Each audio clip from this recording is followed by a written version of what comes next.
The evolution to trajectory-based operations, or TBO, is in progress across the NAS. TBO introduces a fundamental shift in air traffic management and expands the use of time-based management, TBM, a process for assigning and managing times of specific flights at key constraint points to create and manage an integrated schedule. TBO enables all systems and stakeholders to have a common understanding of aircraft trajectories, helps reduce reactive decision-making, and the use of static miles and trail restrictions. TBO success depends on two things: technology and people. Technology. This video explains the time-based flow management, or TBFM system's scheduling and metering tools in support of TBM of air traffic flows. The system is customizable to provide for the local environment as it supports air traffic controllers and traffic management personnel with managing arrivals to an airport. TBFM design addresses available airspace, airport configuration, fleet mix, weather conditions, route structure, typical flows, location of merge and constraint points, and flow-specific spacing between aircraft that is consistent with operating conditions too. Site-specific adaptation is necessary to ensure accuracy of TBFM predictions and the overall stability and reliability of the schedule that it generates. While performance-based navigation, or PBN, capabilities on board aircraft are not necessary for TBFM to work well, they do provide a higher level of precision in adhering to the PBN routes and procedures. As such, they help improve accuracy and stability of TBFM predictions and schedules, and overall efficiency of traffic flow management.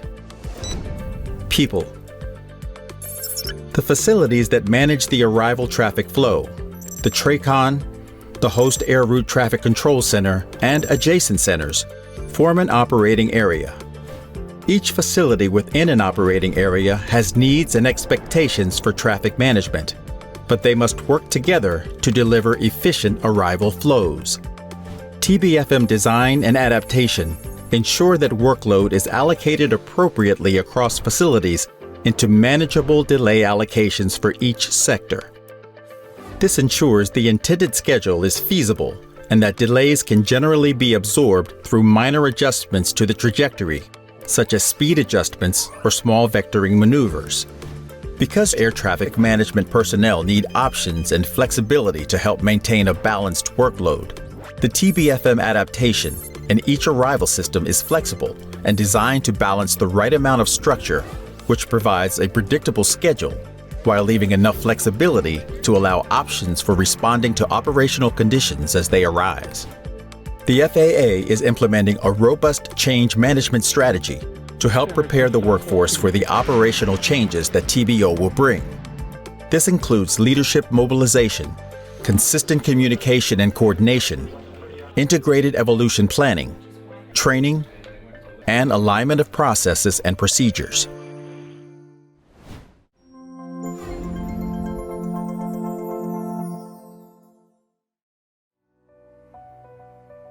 Atlanta International Airport is the focal airport of the Mid-Atlantic operating area and one of the busiest airports in the world. The Atlanta airport was built with efficiency in mind. Its 5 east-west oriented runways are aligned with prevailing winds and spaced wide enough to allow triple simultaneous instrument landing systems, or ILSs, in either direction, even in low IFR conditions. Located centrally in the Atlanta center, the airport is somewhat isolated from other busy airports and enjoys relatively stable weather patterns. All of these factors help the Atlanta Traffic Management Unit, or TMU, establish routine use of TBFM as an integral part of its arrival management strategy. TBFM design for Atlanta evolved with use and increased experience with the TBFM system and airspace design improvements such as Metroplex. TBFM design for Atlanta supports heavier traffic flows from the north with dual arrival streams and fixes, and lighter flows from the south with single streams and fixes. The design also accommodates optimal profile descents that start at TRACON boundary rather than top of descent. TBFM freeze horizons are further away from Atlanta than typical to stabilize flows and provide flexibility with adjusting runway assignments, especially during periods when arrival rates decrease as individual runways transition from VFR to IFR. Also, Atlanta's TBFM design considers route structure in the adjacent centers and capitalizes on the ability of the adjacent centers to consistently accommodate the needs of Atlanta. Therefore, adjacent center metering, or ACM, remains the right tool for managing traffic flows to the TRACON boundary, while still providing sufficient opportunity inside terminal airspace for any runway reassignments that may be needed. Atlanta Center seamlessly transitions in and out of metering operations when needed, with all of the adjacent centers, ZME, ZID, ZHU, and ZJX. The only exception is ZDC, which transitions from metering to miles in trail with enhanced departure capability, or EDC, departure scheduling. ZDC does not meter to Atlanta because of the long distance from the center boundary. Instead, it relies on scheduling its departures into EDC. Additionally, ZBW and ZNY centers also schedule to Atlanta timeline. Atlanta's successful use of adjacent center metering and departure scheduling in support of arrival metering operations has paved the way for introduction of more advanced TBFM capabilities throughout the NAS, such as IDAC and TBFM to TBFM or T2T data sharing.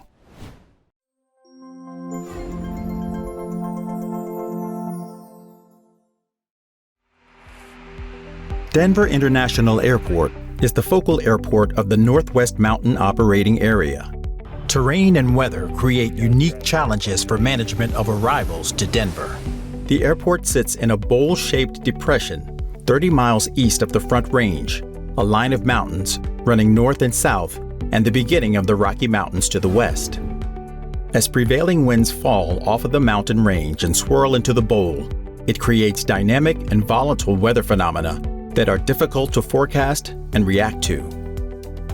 Denver deals with wind shear, microbursts, gust fronts, virga, and other rapidly changing meteorological conditions on a daily basis. Even with 6 runways, oriented north, south, east, and west, over 24 possible configurations to choose from, the task is challenging.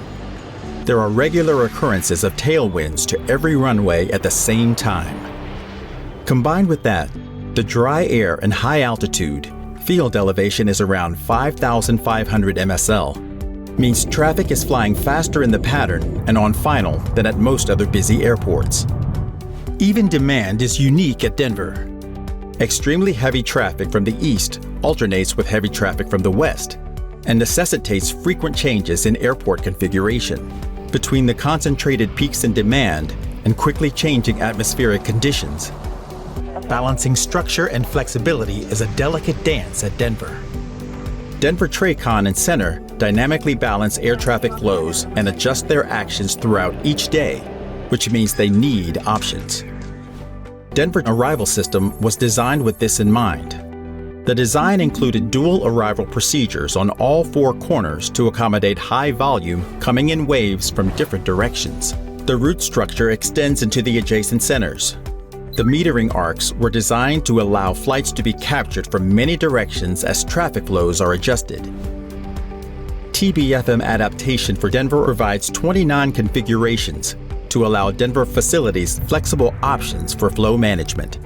Like Atlanta, Denver TRACON is somewhat isolated from other major airports and needs to distribute some delay to adjacent centers in order to provide even delayed distribution and keep flights on the desired routes with only speed adjustments and minimal vectoring.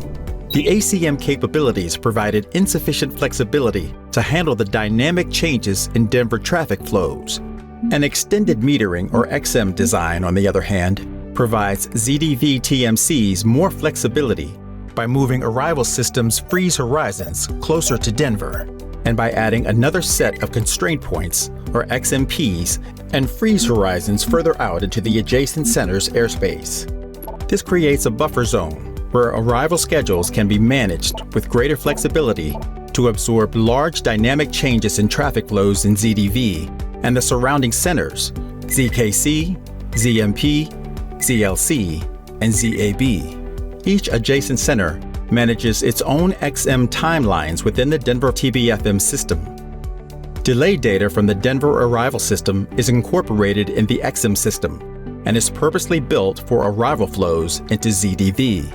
ZDV is in constant communication with D01, adjusting and coordinating changes with the adjacent centers. They in turn react and adjust, allowing ZDV to catch the wide variety of traffic, blending and merging and finally delivering to the TRACON. This XM design also expands the options in the ZDV TMU toolkit. It allows the use of XM in more stable times, single-site metering, where adjacent centers provide MIT with EDC and ZDV meters internally, hybrid metering, where the adjacent centers meter to ZDV while ZDV provides MIT to Denver TRACON, or full-scale MIT with departure scheduling into en route departure capability and arrival system. The TBFM design for Denver ensures that delay could be distributed en route and then delivered to the TRACON with enough predictability to keep more flights on their procedures.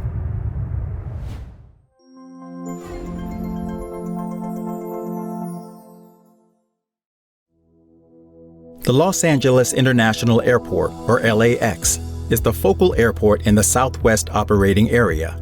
However, the Harry Reid International Airport in Las Vegas, or LAS, plays an integral role in the dynamics of the operating area. Similar to Denver, Las Vegas experiences several peaks in traffic each day. However, Las Vegas has fewer runways and airport configurations and relies on adjustments in arrival rates in anticipation of alternating departure and arrival peaks. Geographically, military airspace and mountainous terrain surrounding Las Vegas creates a rigid route structure that in some configurations prohibits aircraft from landing on their preferred runway. For example, on the east side of the airspace, it is not possible to land on a more advantageous runway like one left if there is heavy demand for one right. As the use of arrival metering to Las Vegas is maturing, the FAA has started to expand its focus beyond ZLA and is developing an extended metering system with the adjacent centers, ZAB, ZOA, ZLC, and ZDV. This will allow any necessary delays to be absorbed over longer distances or on the ground, which is especially important at times with low Las Vegas arrival rate. While ZLA XM system is being developed, Los Angeles will continue to capitalize on a recent improvement delivered jointly by the FAA, industry, NATCA, and local community. Converging Runway Display Aid, or CRDA adaptation for 2-4 right and 2-5 left, and established on RNP, EOR, will provide a smoother sequencing for the RNP and straight-in traffic, and ability to execute simultaneous independent approaches. RNP procedures at Los Angeles allow curved path approaches for both arrival runways in either a west or east configuration. This recent operational improvement at Los Angeles has proven to be very successful from both an FAA workforce and industry perspective.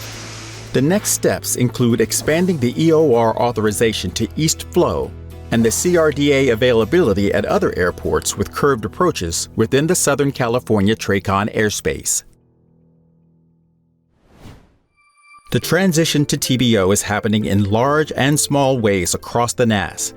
By addressing the needs of each operating area with the right tool at the right time, TBO incrementally improves overall NAS efficiency for the benefit of the aircraft operators and the flying public. Improving services through integrated data and technology means a safer, more efficient national airspace system for everyone. If you need additional resources to support greater understanding of TBO, we invite you to visit the TBO website at www.faa.gov/air_traffic/technology/TBO. Good morning, everyone. I just wanted to introduce myself. I'm Emily Stelzer, Managing Director of NAS Evolution and Systems Engineering, and I'm thrilled to be able to welcome you all to the MITRE Corporation today for the TBO Industry Day. I just wanted to emphasize how nice it is to reconnect and have everyone in the room. I was watching everyone sort of say hello and get to know each other and connect again. So this is a great opportunity for us to come together to learn a bit more about TBO, to engage with one another, and to sort of advance towards that future operation. Before we move into the agenda, I just wanted to share a couple of logistics to make sure you're all comfortable here in your stay at MITRE. There are restrooms out the back door on the left, both men's and women's, if you need them. Access to the Wi-Fi code, there are directions on the wall, but you can connect to MITRE Guest as your Wi-Fi connection. Coffee out in the atrium, hopefully you found that. Welcome to partake of that through the day. And if there's anything that you need, Ms. Catwood is sitting out in the lobby and can help with that. So I know we're excited for the agenda today, so I'd like to hand it over to our FAA friends and introduce Wendy O'Connor, the FAA's Director of Operations, Planning and Integration. Welcome. Good morning, everyone. Thank you, Emily, for the introduction, and thank you for MITRE hosting us here for our first in-person industry day. Really appreciate everyone coming in person and registering online. We really appreciate it. Wonderful to see everyone's faces and talk about TBO in person. So Lakeisha Price is coming up here as well for opening remarks. To welcome everyone. She is the acting director for the command center. So Lakeisha, if you would mind joining me, please. Good morning, everyone, and thank you for coming to TBO Industry Day. We're going to just cover briefly a couple of things that we've seen in the video. I feel like I don't have to cover anything because the video said it all, but we just want to hit a few reminders. The first is that, the Florida Initiative has kind of borne some modernization, some increase in the modernization down in Florida. So, we have things like IDAC that are going into certain facilities, Tampa being one of them. We've focused our training, AJR and AJT, on TBO training in the command center. There's a focus on the 115 course for us. And it's also, we've actually put in 2 TBO positions that we can actually view at the command center. So, just increase in our flexibility in the way we view and think of TBO now.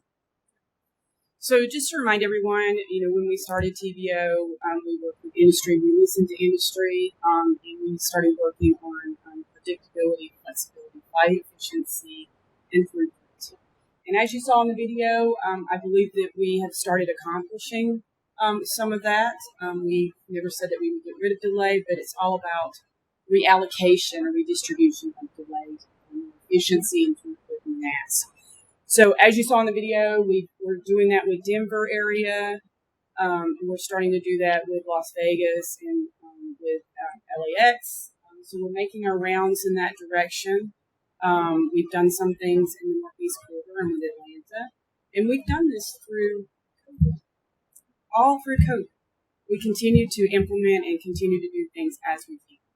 Our controllers continue to work 24/7 to operate the operation and keep the mass running. But we've also been working to keep TBO running as well as an agency. So with that, any other? I'd just like to say that we've been doing time-based operations for 30 years at the command center. This is an evolution of trajectory-based operations. So I'm very proud of the work that we've accomplished. And like when you said in COVID, just to have what we've done in this last year is a testament to your team and our collaboration, our shared industry FAA collaboration. So thank you for that. We hope you enjoy the presentations today, and we look forward to the robust conversation. Yep, and just to point out, we're going to also touch on PBN at the end of our presentation. PBN helps with the efficiency and throughput by more predictable routes. As you saw with LAX, we did EOR, our R&D, which is increased a lot. We've increased from 15 a month to 600 a month. I think some of you heard that at the NAC, which really gives you 2 minutes back. I think that's a lot. So I think that's a win for us as well. So with that, I think we're going to start introducing the VPs. First of all, it is absolutely wonderful to be able to sit here and see everybody face to face. The 2.5 years of Zoom meetings, I think, got the best of most of us. So it's just absolutely wonderful to be able to see everybody face to face. Just a couple of remarks from me. One is I want to make sure that everybody knows that, as we've been working through COVID, Wendy talked about some of the accomplishments and some of the things that we've done.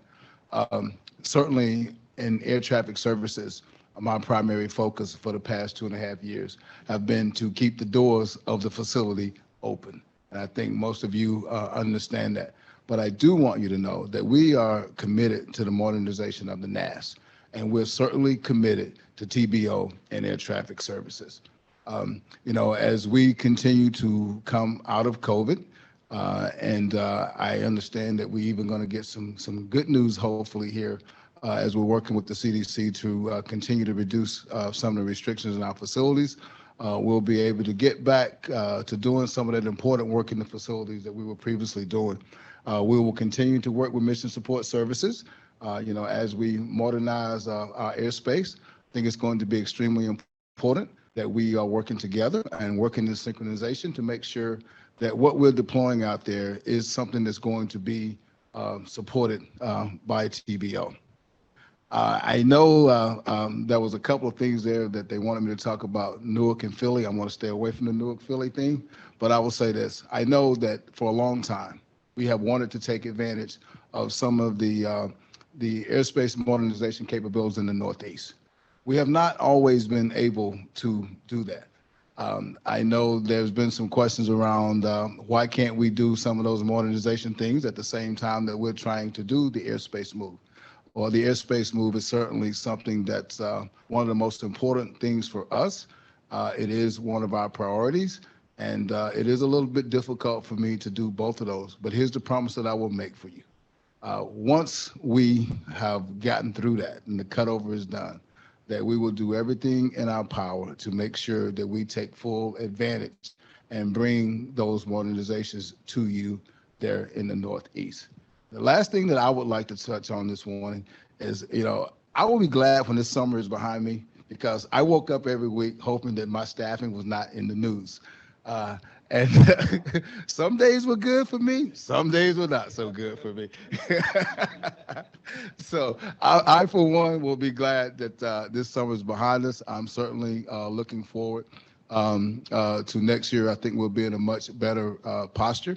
I think a lot of things that you're hearing, we're certainly working hand in hand inside with other agencies, other organizations inside the FAA. We're certainly collaborating with our labor partners on improving our number of CPCs and improving the number of personnel that we have on board. And I say that to say this, that our traffic management units, are a huge part of us being able to execute this capability.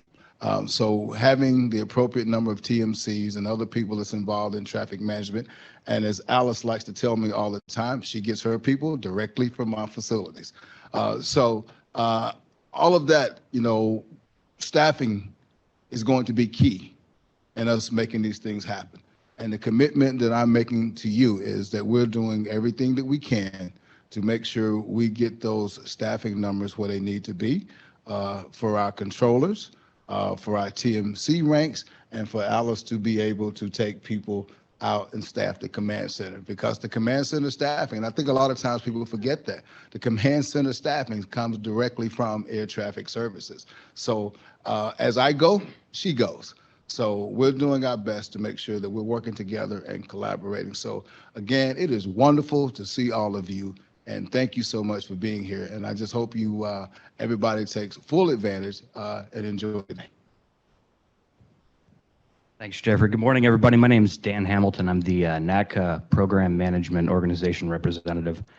It's an honor to be here, up here with FAA leadership to speak to everybody on behalf of NACA.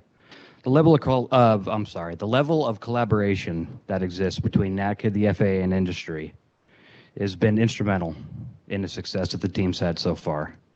We have an extremely intelligent, committed, and agile team of people that's dedicated to see the success of TBO. The success.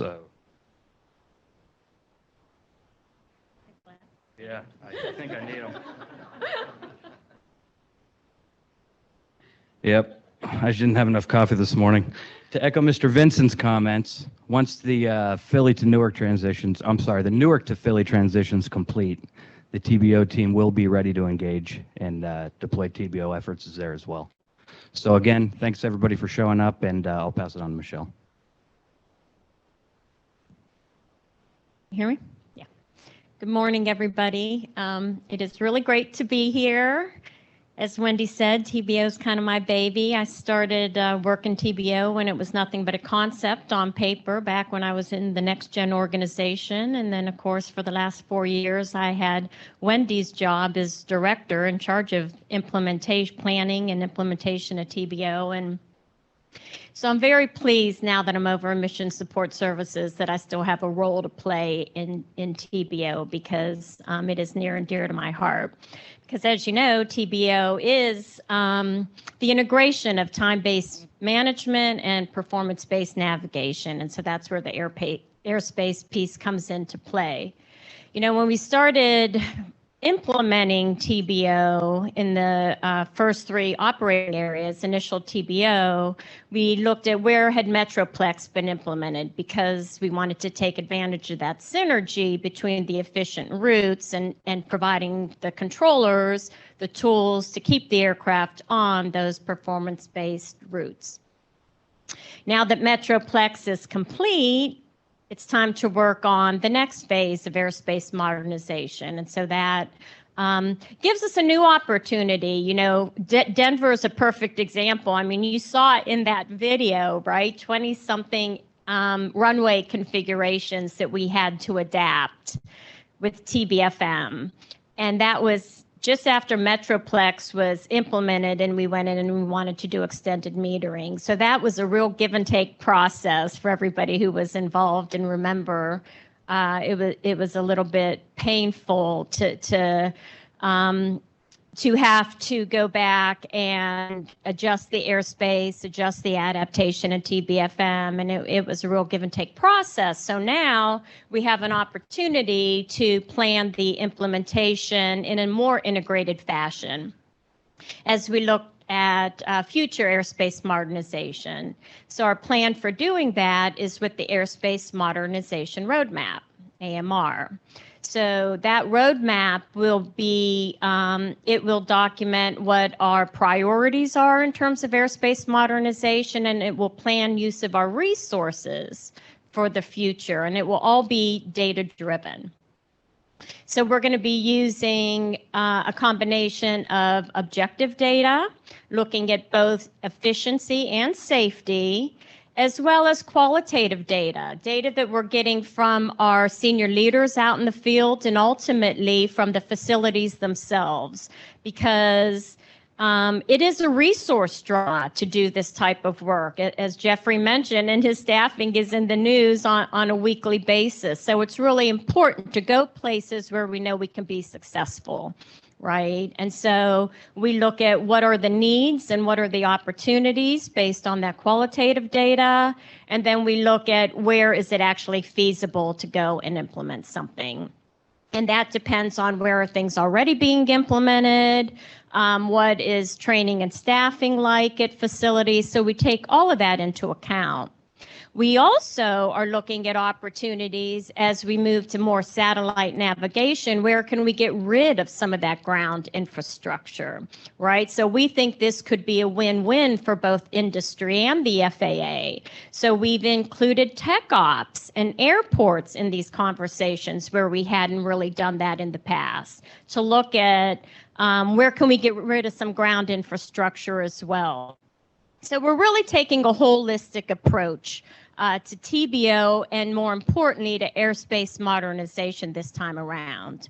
And of course, industry's input is vitally critical. And we have input over the years, starting with the development of the NASNAV strategy that we revalidated, what, Jim, about 2 years ago. With industry. Of course, we also have the PBN NIWIG. We have the NAC ad hoc PBN task. We talk through the NCF on a regular basis. And most recently, our CEO and our vice presidents have also been meeting individually with airline CEOs to understand future needs. So industry's input to this process is extremely important as well. So our plan is to come up with 2 airspace/airport portfolios per service area to start, right? So 6 across the NAS. And as I said, we're working that collaboratively with our stakeholders. The plan is in October to have a recommendation for the ATO officers group on what those first 6 initial locations will be. We'll still have to plan out the implementation timelines for those. This will simply be selecting those locations. And then I imagine we'll be briefing them at the next NAC meeting. And prior to that, of course, the NAC subcommittee meeting. So that's where we will introduce those locations to industry. And I think we'll also be asking the NAC to give us some input on the criteria that we use to make those selections. So in future rounds of selections, if you have some recommendations on how to improve that criteria, we certainly want to take that into consideration. So that is the plan going forward. Of course, industry will continue to stay involved as we develop those instrument flight procedures and design that airspace. You'll be involved just as you always have in the past. So you'll be a key player throughout this process as well. Again, a public service announcement here. So there are 4 objectives of TBO, right? Increase throughput, efficiency, predictability, and flexibility. Thank you, Wendy. And sometimes those are at odds with each other, right? Particularly flexibility versus predictability. Certainly, if you've been to any of these industry days in the past, we've had lots of sessions where we talk about metrics, how we move the needle, how moving it in one direction for one metric might move it in the other direction for one of the other objectives. So I know you're well versed in that, but I just want to keep that in the forefront because each stakeholder has their own priorities. We have to balance all of those needs. And airspace redesign plays a critical role in that, particularly in terms of feeding efficiency. As Wendy and Lakeisha said, we're not eliminating delays, but we can take them at more fuel efficient altitudes, and that's through the PBN design. And we can reduce carbon emissions. And between the price of fuel today and the U.S. and global priority of reducing carbon emissions, I think this is more important than ever. So with that, thanks again. It's really great to see everybody. Pleasure to be here, and I'll turn it over to Mark. All right, thanks, Michelle.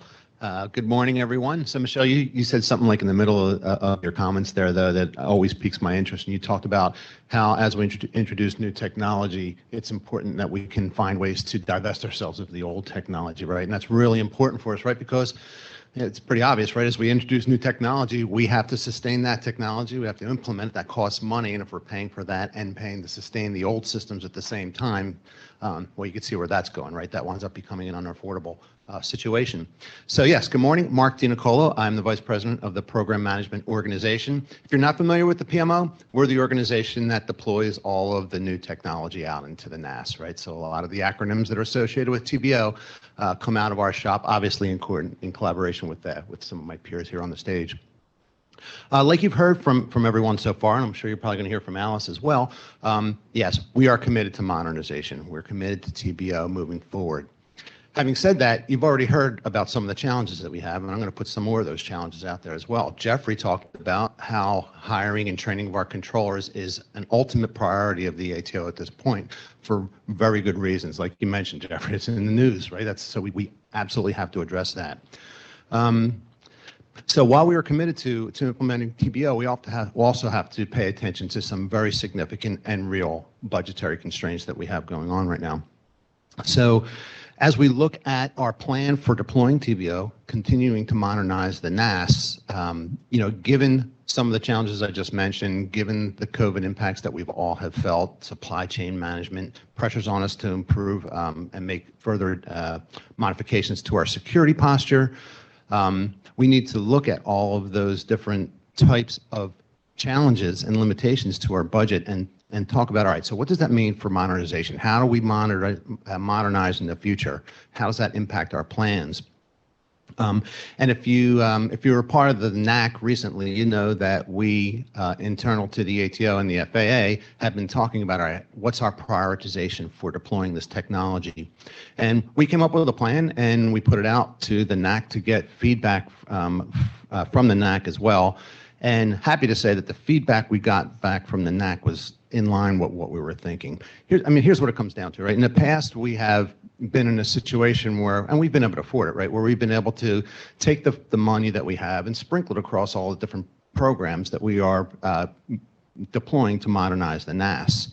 But given those challenges I just talked about, that doesn't work anymore. We don't want to be in a situation where, we're moving everything along slowly. We figured the best way to move forward is to realize the benefits of some of the technology that we can put in place quickly. Now it comes at a price, right? Because that means we will have to delay some other things. So that's a bit of a change from where we were. But again, if you were part of the NAC, you heard there was a couple programs that we talked about particularly there, right? Datacom, TFDM, TBFM. We talked about ADSB in, and there was Datacom initial and Datacom full. And we asked industry to prioritize that as well. And like I said, it aligned with what we thought we would get back. And what came out of that is we're going to move forward with Datacom initial, right? That's already deployed and operational at 5 or 6 locations right now on IOC at 3. We just hit the 3rd one recently. Datacom full, we're going to move forward with Datacom full as well. There's a couple, and it's just a few pieces of functionality that we are going to, the software is actually developed, but we're going to not turn that on initially because there's also some work that has to get done on the avionics side. So we'll save some money there. And then when the avionics are ready and we're ready, we'll do it together. So we can put that part off a little bit. But for the most part, Datacom full is moving forward as anticipated. When we talked about TFDM, right? I know this got some conversation. So for TFDM, we're continuing to move forward with TFDM, but we are reducing some of the sites, right? Originally, the original waterfall was 89 sites. And if you were here, you heard Rob Hunt brief that is moving back down to, we're reducing it by 40 down to 49 sites.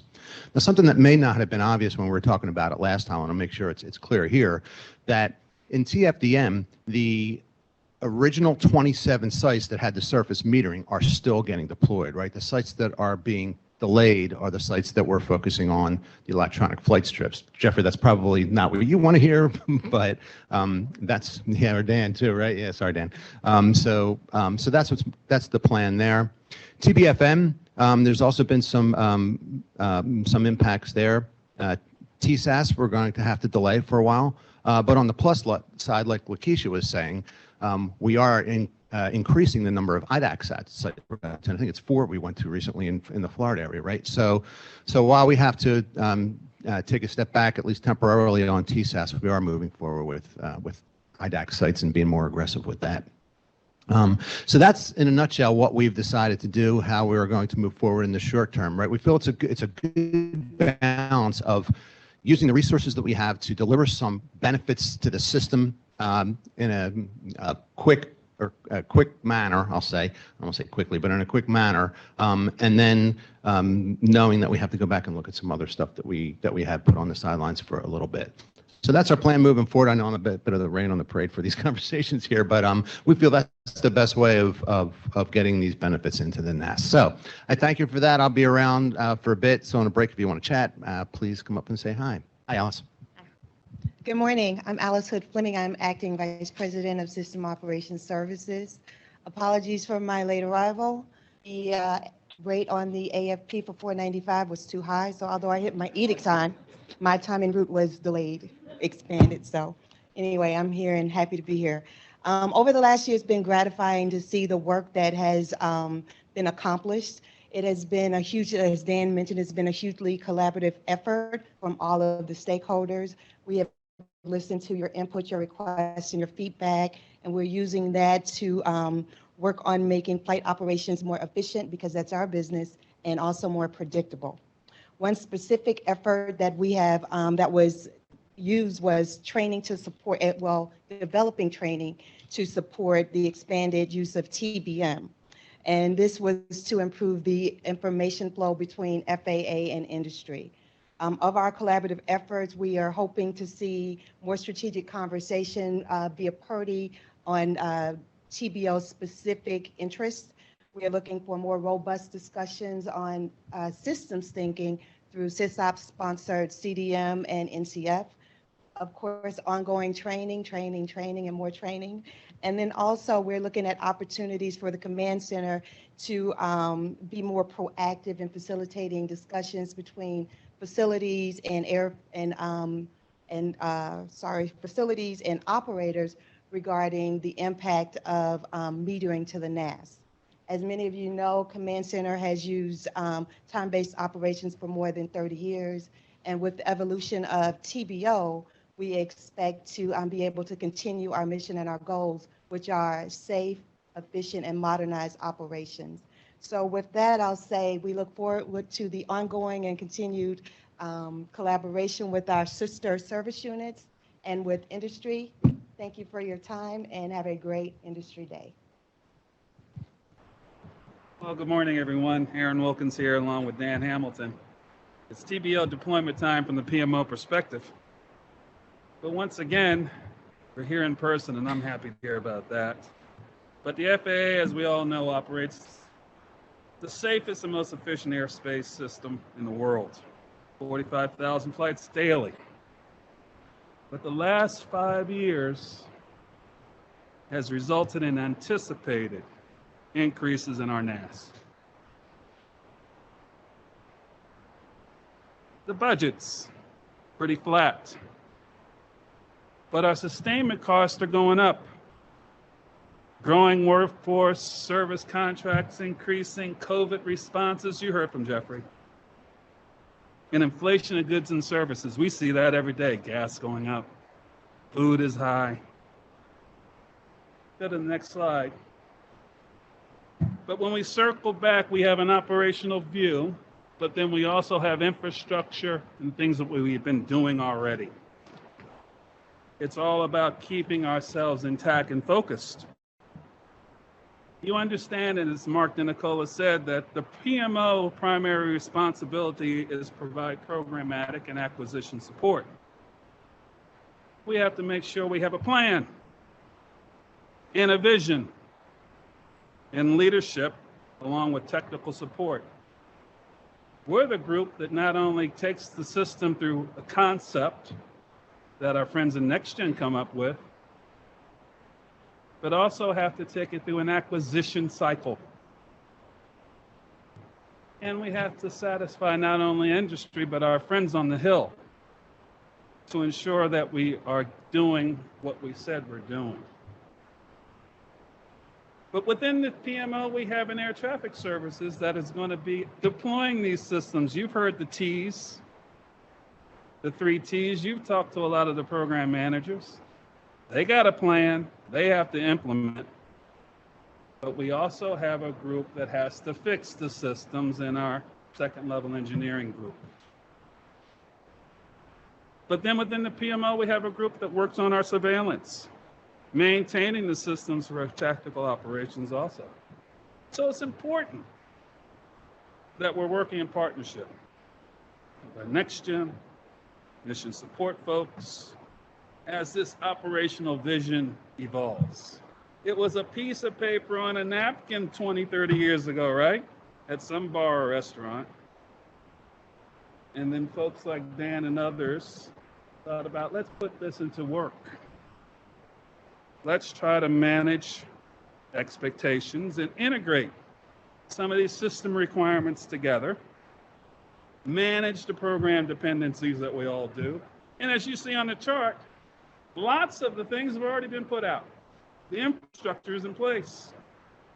Dan was working with us through all of this, and before Dan, Many of our NACA representatives were integral in getting all of these systems in one set of another.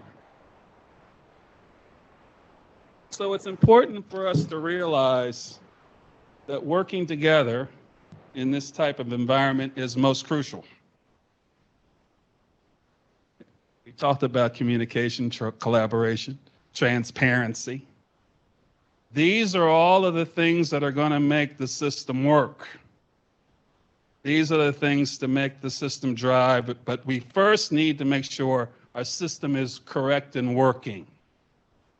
A lot of activity has gone on in the PMO in putting the systems out there. It's now time to integrate and make sure the people understand what they're doing. Let's go to the next slide, please. But we got challenges, don't we, Dan? We do. What are we going to do about all these challenges? There's a lot of headwinds that we talked about here. Mark told you, hey, we're expecting TSAS implementation to be delayed. We understand it, but that's okay. TBO is more than TSAS. Other significant implementation activities, as you heard, are ongoing. New capabilities are in progress. IDAC, we're expanding. And if the budget's there and we have a good plan, we'll expand throughout the NAS when the budget is there. We're communicating this waterfall and expansion, and time-based management is the key. But one big thing we have to do, Dan, here, but we recognize that these are big TBO investments. How are we going to work together? Are we training correctly? That was a big deal because the success of TBO is based on communication and collaboration. We got a lot of tools out there now, but we have to be able to do a good job in training. I'm going to ask you, Dan, over the last 2 years during COVID, are we doing things a little differently in training? Is training helping the controllers? Do you see them learning about TBO? Because it's all about awareness.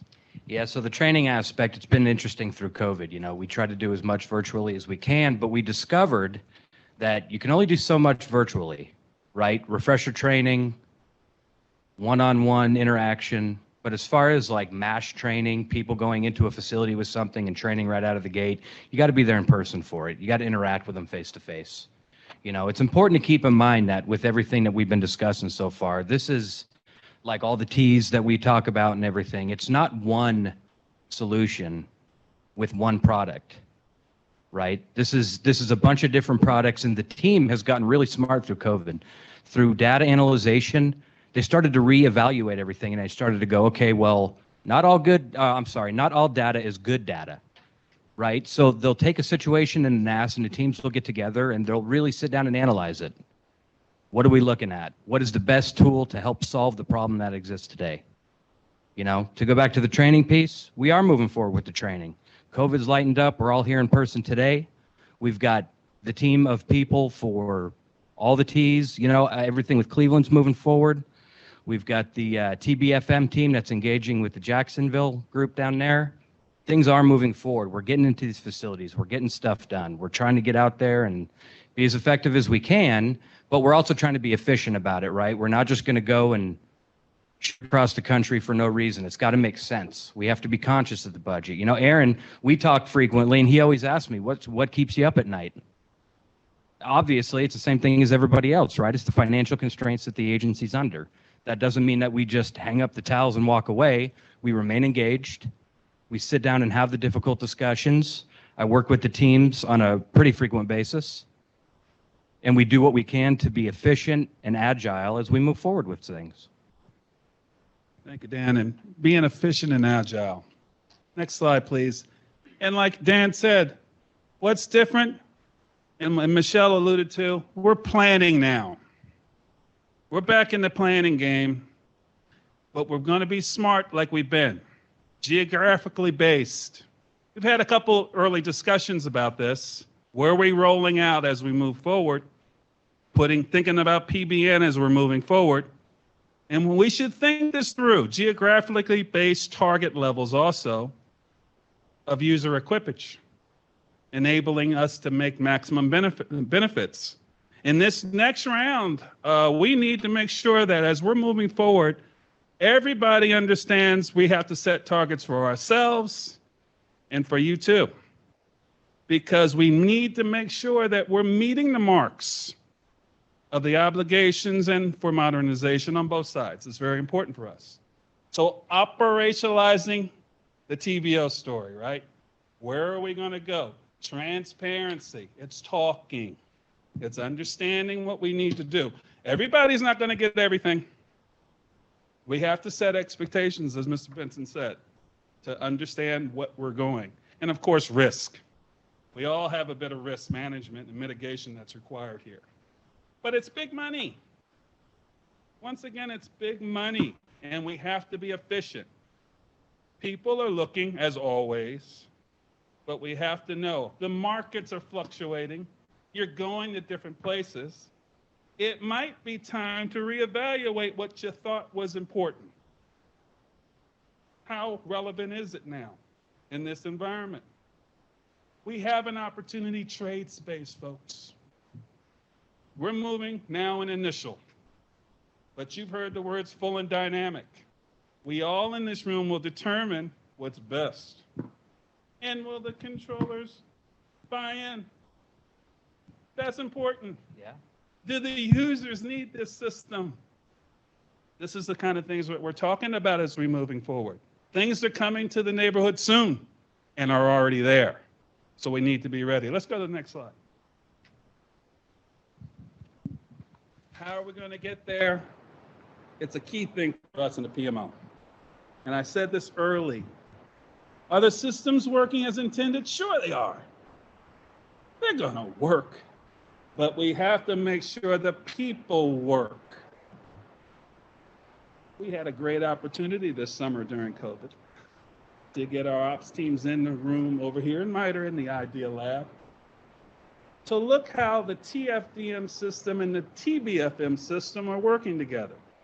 First time we had controllers sitting in the room together, understanding how both systems work, and the information I give to one comes back to me, and what do I do with it? I talked to Wayne Huppert on the group. How is the command center and others going to work? How do we work together? What's your role? These are the important factors from a PMO standpoint, and working with AJT and others, is that we're able to engage, inform, and collaborate to make sure TBO gets home. A lot of eyes, like I said, are on us, but with the collaboration from my NACA proteges and others, I see nothing but bright skies. Thank you very much.